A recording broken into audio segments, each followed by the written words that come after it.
والانترنت الخرافي من شركة دي لينك. تدري انك تقدر توصل النت من الراوتر الى الدور الثاني او الى اي غرفة بعيدة ما يوصل لها النت بكفاءة عالية عن طريق المنتج هذا. بوريكم الان وبطريقة جدا سهلة. طبعا نشبك القطعة الصغيرة هذه جنب الراوتر. انا عندي نقطة انترنت فشابكها مباشرة من هنا الى هنا.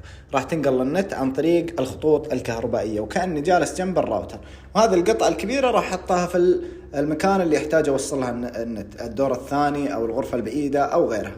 وهذه القطعة يا شباب اشبكها في فيش الكهرب. طبعا اهم شيء انه يكون عداد الكهرب بين القطعتين كلها واحد. الان اشبك واي فاي على القطعة حصلها اسمها دي لينك وراح تعطيني سرعة خرافية. وهذه هي يا اخوان موبايلي اي لايف، اشبك عليها مباشرة وراح تعطيني سرعة كأني جنب المودم، سواء كنت في دور ثاني، في غرفة بعيدة، في الصالة، في المقلط. هذا المنتج راح يخدمك. وغير كذا سعره كم؟ تخيلوا انها ب99. عينك على السرعة، ما شاء الله تبارك الله، شيء خرافي يا اخوان، اوصي فيها.